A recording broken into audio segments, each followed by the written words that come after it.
ভীষণ মজাদার, ভীষণ টেস্টি, নরম তুলতুলে একটি কলা পিঠার রেসিপি নিয়ে এসেছি, যেটা মুখে দিলে মিষ্টির মতো মনে হবে।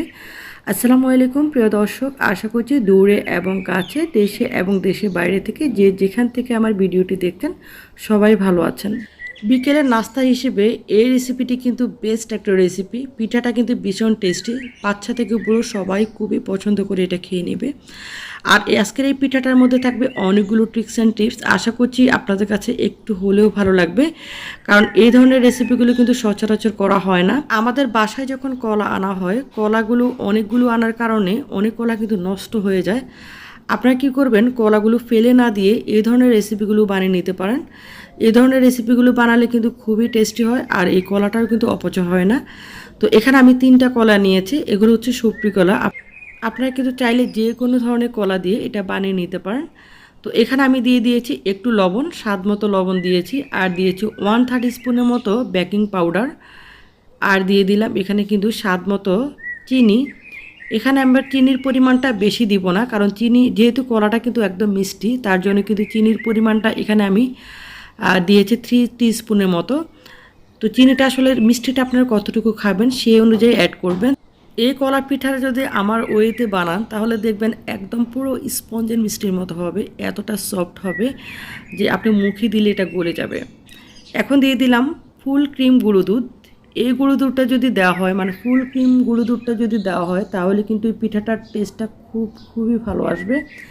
এখানে আমি প্রায় হাফ কাপের মতো দিয়ে দিলাম।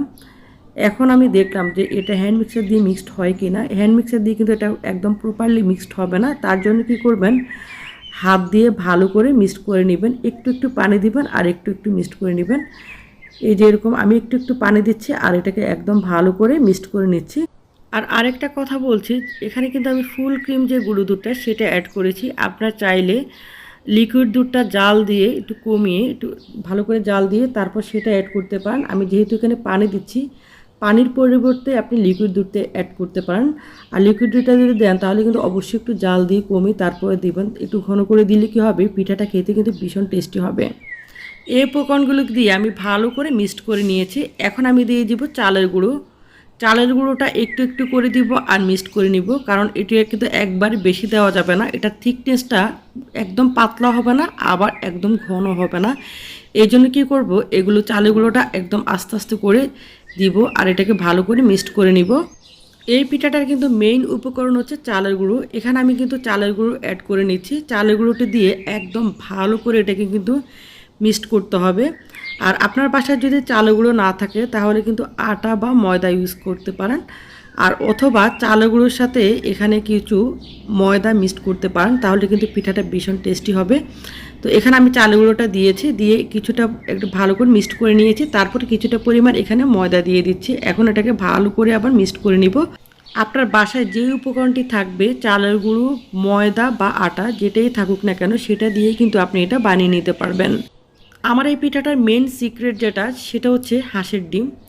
এখানে আমি দিয়ে দিব একটা হাঁসের ডিম। এই হাঁসের ডিমটা দিলে এই পিঠাটা এতটা সফট হয় যে কি বলবো, আর এতটা টেস্টি হয়, জাস্ট একবার ট্রাই করলে বুঝতে পারবেন। এখানে কিন্তু আমি হাঁসের ডিম ইউজ করেছি। আপনারা চাইলে যে কোনো ধরনের ডিম দিতে পারেন, মুরগির ডিম অথবা ফার্মের মুরগির ডিম যেটা ইউজ করতে পারেন। তবে আমি হাঁসের ডিম দিয়েছি। আমার কাছে যেটা মনে হয়, হাঁসের ডিমটা দিলে ভীষণ টেস্টি হয় আর এটা দেখতেও সুন্দর লাগে। দেখুন এটা কালারটা পুরোটা চেঞ্জ হয়ে গিয়েছে। ডিমটা থেকে দিয়ে আমি কিন্তু ভালো করে মিক্সড করে নিয়েছি। এখন আমি অন্য পাশে একটা প্যান বসিয়ে দিলাম, দিয়ে দিলাম পরিমাণ মতো তেল। এই ব্যাটারটার থিকনেসটা কেমন হয়েছে সেটা দেখুন, একদম পাতলাও না আবার একদম ঘনও না। আর পিঠাটা যদি একদম থিকনেসটা ঠিক সুন্দরভাবে করেন তাহলে কিন্তু এই পিঠাটা কিন্তু অনেক ভালো হবে, আর এটা দেখবেন ফুলের ডাবল হয়ে যাবে। মাঝখানে ছোট্ট একটা রিকোয়েস্ট করছি, প্লিজ ভিডিওটি যদি এতটুকু ভালো লাগে ভিডিওতে একটা লাইক দিবেন আর ছোট্ট একটি কমেন্টস করে যেতে ভুলবেন না। আর এতটুকু ভালো লাগলে প্লিজ একটি শেয়ার দিবেন আপনার ফেসবুক অথবা যে কোনো মিডিয়াতে। আর আমার চ্যানেলটি যদি নতুন দেখে থাকেন অথবা আমার ভিডিওটি যদি নতুন দেখে থাকেন, চ্যানেলটিকে সাবস্ক্রাইব করার অনুরোধ রইল। আর পাশে থাকা নোটিফিকেশন বেল আইকনটি অল করে দিবেন। এতে করে আমি যখনই নতুন কোনো ভিডিও আপলোড দিব, আপনার ইউটিউবে সর্বপ্রথম আপনি নোটিফিকেশান আকারে পেয়ে যাবেন। আর আমি কিন্তু শুধু রান্না না, আমি ঘরোয়া অনেক ধরনের টিপস এবং ক্লিনিংয়ের ভিডিও দিয়ে থাকি, যেটা প্রত্যেকটি গৃহিণীর জন্য অনেক অনেক অনেক হেল্পফুল হয়।